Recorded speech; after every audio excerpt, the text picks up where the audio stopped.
Chapter 2, in which Tigger comes to the forest and has breakfast. Winnie the Pooh woke up suddenly in the middle of the night and listened. Then he got out of bed and lit his candle and stumped across the room to see if anybody was trying to get into his honey cupboard, and they weren't. So he stumped back again, blew out his candle, and got into bed. Then he heard the noise again. "Is that you, Piglet?" he said.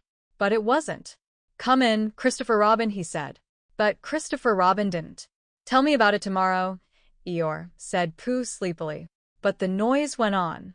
"Wurra wurra wurra wurra wurra," said whatever it was, and Pooh found that he wasn't asleep after all. What can it be, he thought. There are lots of noises in the forest, but this is a different one.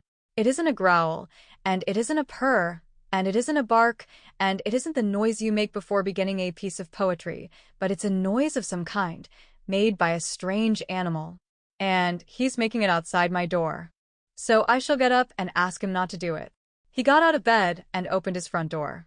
"Hello," said Pooh, in case there was anything outside. "Hello," said whatever was. "Oh," said Pooh. Hello. Hello. "Oh, there you are," said Pooh. Hello. "Hello," said the strange animal, wondering how long this was going on. Pooh was just going to say hello for the fourth time when he thought that he wouldn't, so he said, "Who is it?" instead. Me, said a voice. "Oh," said Pooh. "Well, come here." So whatever it was came here, and in the light of the candle he and Pooh looked at each other. "I'm Pooh," said Pooh. "I'm Tigger," said Tigger. "Oh," said Pooh, for he had never seen an animal like this before. "Does Christopher Robin know about you?" "Of course he does," said Tigger. "Well," said Pooh, "it's the middle of the night, which is a good time for going to sleep. And tomorrow morning we'll have some honey for breakfast." "Do Tiggers like honey?" "They like everything," said Tigger cheerfully. "Then if they like going to sleep on the floor, I'll go back to bed," said Pooh, "and we'll do things in the morning." Good night. And he got back into bed and went fast asleep. When he awoke in the morning, the first thing he saw was Tigger sitting in front of the glass and looking at himself. "Hello," said Pooh. "Hello," said Tigger. "I've found somebody just like me. I thought I was the only one of them." Pooh got out of bed and began to explain what a looking-glass was, but just as he was getting to the interesting part, Tigger said, "Excuse me a moment, but there's something climbing up your table," and with one loud whirra whirra whirra whirra whirra, he jumped at the end of the tablecloth, pulled it to the ground, wrapped himself up in it 3 times, rolled to the other end of the room, and, after a terrible struggle, got his head into the daylight again, and said cheerfully, "Have I won?" "That's my tablecloth," said Pooh, as he began to unwind Tigger. "I wondered what it was," said Tigger. "It goes on the table, and you put things on it." "Then why did it try to bite me when I wasn't looking?"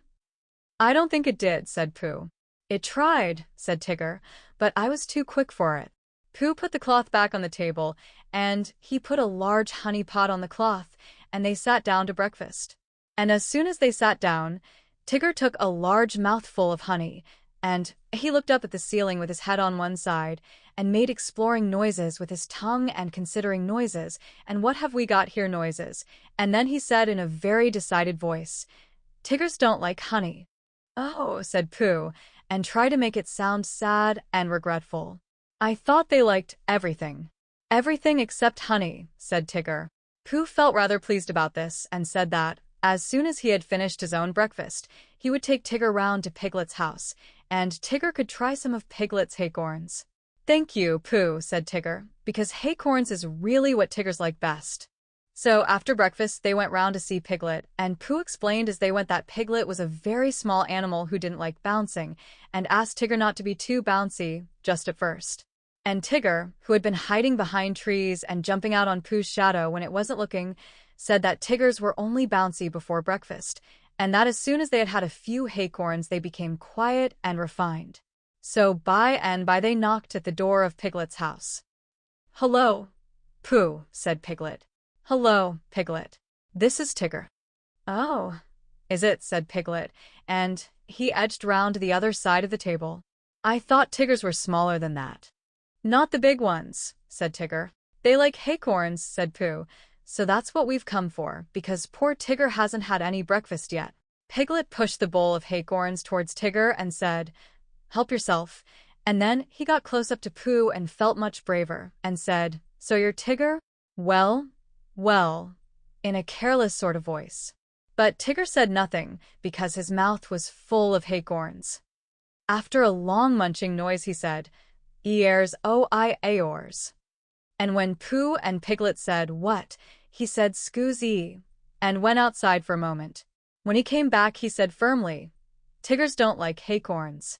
"But you said they liked everything except honey," said Pooh.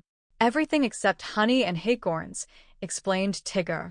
When he heard this, Pooh said, "Oh, I see," and Piglet, who was rather glad that Tiggers didn't like haycorns, said, "What about thistles?" "Thistles," said Tigger, "is what Tiggers like best." "Then let's go along and see Eeyore," said Piglet. So the three of them went, and after they had walked and walked and walked, they came to the part of the forest where Eeyore was. "Hello, Eeyore," said Pooh. "This is Tigger." "What is?" said Eeyore. "This," explained Pooh and Piglet together, and Tigger smiled his happiest smile and said nothing. Eeyore walked all round Tigger one way, and then turned and walked all round him the other way. "What did you say it was?" he asked. "Tigger." "Ah," said Eeyore.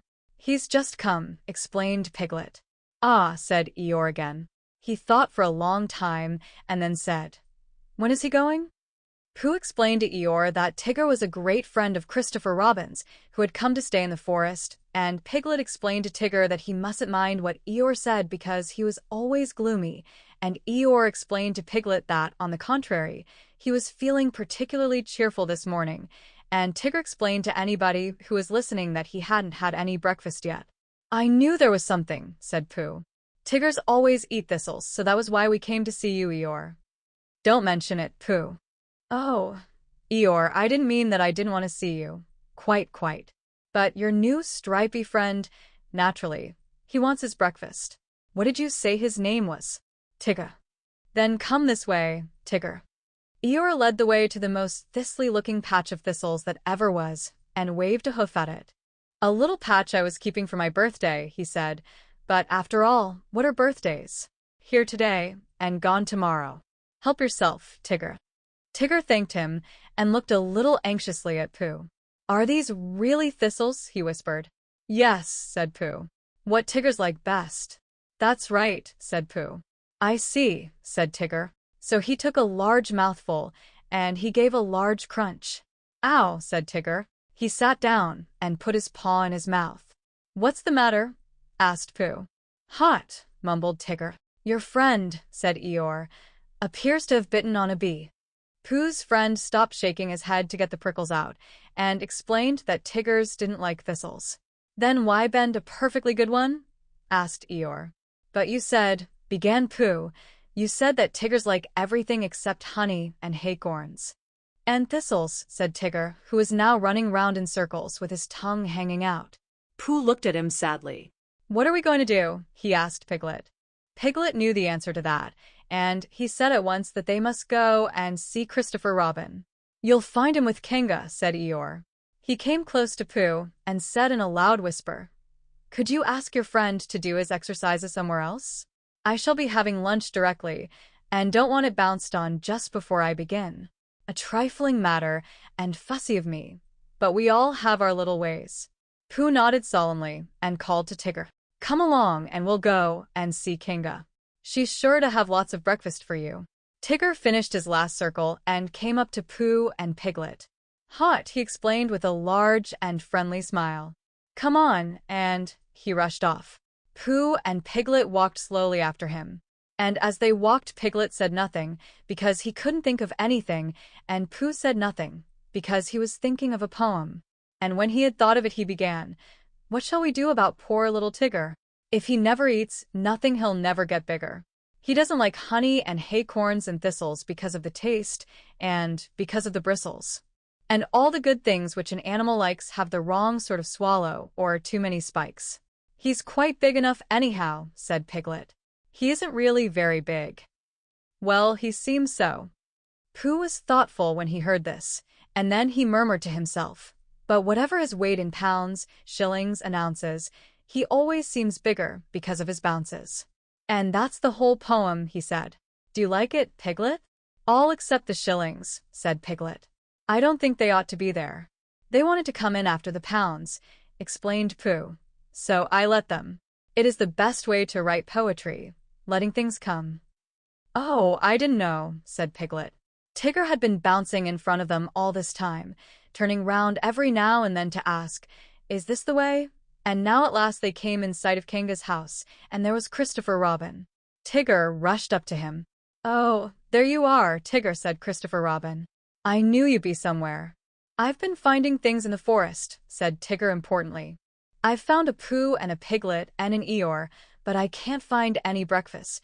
Pooh and Piglet came up and hugged Christopher Robin and explained what had been happening. "Don't you know what Tigger's like?" asked Pooh. "I expect if I thought very hard I should," said Christopher Robin, "but I thought Tigger knew."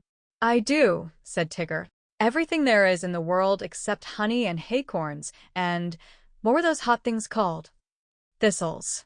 "Yes, and those." "Oh, well then, Kanga can give you some breakfast." So they went into Kanga's house, and when Roo had said hello, Pooh, and hello, Piglet once, and hello, Tigger twice, because he had never said it before and it sounded funny, they told Kanga what they wanted, and Kanga said very kindly, "Well, look in my cupboard, Tigger dear, and see what you'd like." Because she knew at once that, however big Tigger seemed to be, he wanted as much kindness as Roo. "Shall I look, too?" said Pooh, who was beginning to feel a little 11 o'clockish. And he found a small tin of condensed milk, and something seemed to tell him that Tiggers didn't like this. So he took it into a corner by itself, and went with it to see that nobody interrupted it. But the more Tigger put his nose into this and his paw into that, the more things he found which Tiggers didn't like. And when he had found everything in the cupboard and couldn't eat any of it, he said to Kanga, "What happens now?" But Kanga and Christopher Robin and Piglet were all standing round Roo, watching him have his extract of malt. And Roo was saying, "Must I?" And Kanga was saying, "Now, Roo dear, you remember what you promised." "What is it?" whispered Tigger to Piglet. "His strengthening medicine," said Piglet. "He hates it." So Tigger came closer, and he leant over the back of Roo's chair, and suddenly he put out his tongue, and took one large gollop, and with a sudden jump of surprise, Kanga said, "Oh," and then clutched at the spoon again just as it was disappearing, and pulled it safely back out of Tigger's mouth. But the extract of malt had gone. "Tigger dear," said Kanga, "he's taken my medicine. He's taken my medicine. He's taken my medicine," sang Roo happily, thinking it was a tremendous joke. Then Tigger looked up at the ceiling and closed his eyes, and his tongue went round and round his chops, in case he had left any outside, and a peaceful smile came over his face as he said, "So that's what Tigger's like." Which explains why he always lived at Kanga's house afterwards and had extract of malt for breakfast, dinner, and tea. And sometimes, when Kanga thought he wanted strengthening, he had a spoonful or two of Roo's breakfast after meals as medicine. "But I think," said Piglet to Pooh, "that he's been strengthened quite enough."